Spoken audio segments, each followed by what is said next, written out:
Hello friends, welcome to another session of our online Sunday school class. In the last class, we learned about believing in Jesus Christ, accepting Him as our Savior. Today, we would be focusing on the theme, I believe in the Holy Spirit. Let's begin our today's session with a word of prayer. Let's pray. Gracious Lord, our loving Heavenly Father, we thank you for the gift of the Holy Spirit. You gave the Holy Spirit to us as a companion, as a guide, who counsels us in all our day-to-day life. As we are about to learn more about this theme, we pray that we are able to understand it and we are able to apply the teachings in our life. In Jesus' precious name we pray. Amen.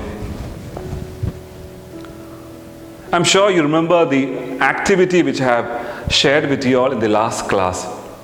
Whenever you recite the Nicene Creed, I had said you have to focus on the faith affirmation of Jesus Christ. The same Nicene Creed, we have a third affirmation which deals specifically about the work of the Holy Spirit. Yes, the Holy Spirit is to be understood in detail. We often have a misconception that we only find the works of the Holy Spirit in the New Testament. But we need to understand something that the theme of Holy Spirit is well evident in the Old Testament too. The Holy Spirit takes its bearings from the biblical witness to the work of the Spirit of God in the history of Israel, in the ministry of Jesus, and later in the life of the early church. In the Old Testament, it is the Holy Spirit which is acting as the creative breath of God, which is giving life to all creatures. We find it in the book of Genesis. Later, we see that it is the same Holy Spirit which gave gifts of intelligence, skill, and creativity to continue to further the purpose of God among God's people. Let's begin with the question, who is the Holy Spirit? We often misunderstood it to be as a mere power, a force. But when we examine the scripture passages in detail, we learn that the Holy Spirit is a person. Yes, it is a person in the triune Godhead. Just like the Father, the Son, the Holy Spirit is a person. Now don't follow the logical order. All the three persons are equal and they all have the same equal position in the triune Godhead. When we study in detail the scripture passage of the Gospel of John chapter 14 verse 15 to 26 and later in the Gospel of John chapter 16 from verse 7 to 15, we see Jesus Christ proclaiming about a person who would come and be with us once Jesus Christ is ascended into heaven. He speaks about the Holy Spirit, the presence of Holy Spirit. Holy Spirit has been described as a guide, as an advocate, as a helper, and as a teacher in the Bible.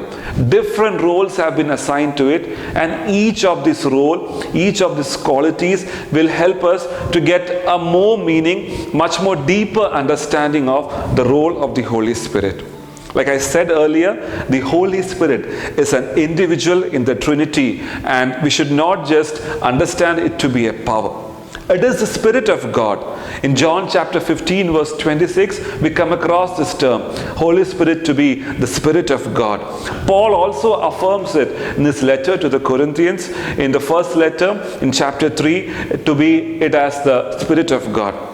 At the same time, He is also the Spirit of Jesus. In John chapter 10 verse 17, we come across this affirmation. Bible also teaches us that Holy Spirit has the power of thought. Holy Spirit can think and can give advice to us. Just like us, Holy Spirit also has feelings. Paul has described it beautifully in his letter to Ephesians chapter 4 verse 30. And the same Holy Spirit also has the willpower. He guides us, He teaches us, He leads us, and He testifies for us. Now, to have a more detailed study of the Holy Spirit, let us quickly survey the different names of the Holy Spirit to understand His role in the activities of the triune God. Firstly, an advocate or a counselor. In simple terms, he is a person with an absolute involvement and internalization that renders counseling to us. Holy Spirit will definitely help us to take important decision in our life. Let me ask you all a question. How often we have been perplexed, how often we have been confused, standing in the crossroads, thinking about what to do. We often take some beautiful decisions which have shaped our future. But do you think this decision was taken by you alone? No. It is definitely the power of the Holy Spirit which is constantly advising you, which is a promise given by our Savior Christ that He is there with you to guide you, to counsel you, to be an advocate for you. Another title which we find in the Bible is Holy Spirit to be a leader. In the understanding of Paul, Holy Spirit is a leader who leads our life, who acts as a companion to us. The third one would be an intercessor or a spokesman. In Romans chapter 8 verse 26, Paul says that the Spirit intercedes for us and speaks for us. The Spirit intercedes for us in our daily life. Another title, another name for Holy Spirit which we can understand in the scripture is that of to be an helper. One who helps us in our weakness. The same passage which I stated above, Romans chapter 8 verse 26, Paul says that Holy Spirit intercedes and He helps us to overcome our weakness. In our daily life struggle, in whatever weakness, weak situation, it is this power of the Spirit which is gifting us strength to overcome all these weaknesses. Now, after understanding the different role, name of the Holy Spirit, let us quickly understand how does the Holy Spirit act in our life. Holy Spirit acts as a creator. We find this affirmation in the book of Genesis chapter 1. The Spirit is the creative breath of God giving life to all creation. Holy Spirit is also working in binding us together to become believers of Christ, and it is creating a new life and new commitment and a new community. We find this theme shared beautifully in John's Gospel in chapter 3 verse 5 and 6. How Holy Spirit is helping us to have a new life and to form a new community. Holy Spirit is a constant companion within us who is traveling with us. In John chapter 14 verse 16, Jesus Christ promises this companion in our life. He helps us to move forward in our life. When Peter wrote his epistle, in the second epistle, chapter 1 verse 21, he says that Holy Spirit will lead you to move forward. It liberates us. The freedom given by Holy Spirit is not a lawless freedom, but it helps us to live according to the will of God. In Paul's second letter to Corinthians, chapter 3, verse 17, we find this affirmation about how the Holy Spirit helps us to have a liberation. It sanctifies us. In letter to the Thessalonians, chapter 2, verse 13, Paul says that the Holy Spirit will sanctify you. Now, this sanctification is a process of growing in the love of Christ.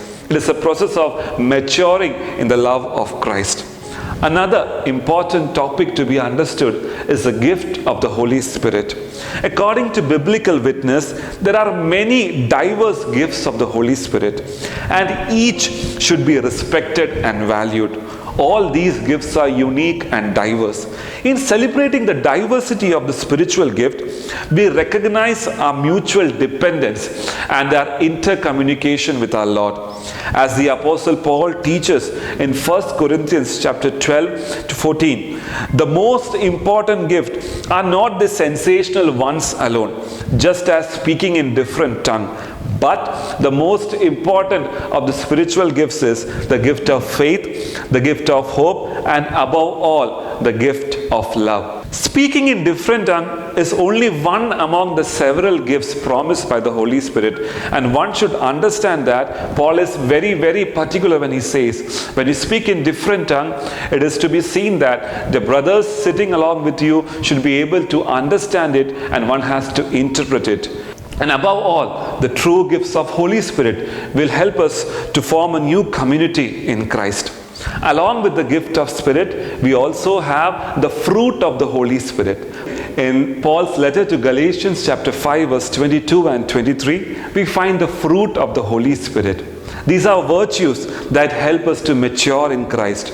These are fruit which has got the seed of life in it. So when we have this fruit of the Holy Spirit, we can grow, we can continue it, multiply it, so that a person who sees us will be able to understand the glory of God.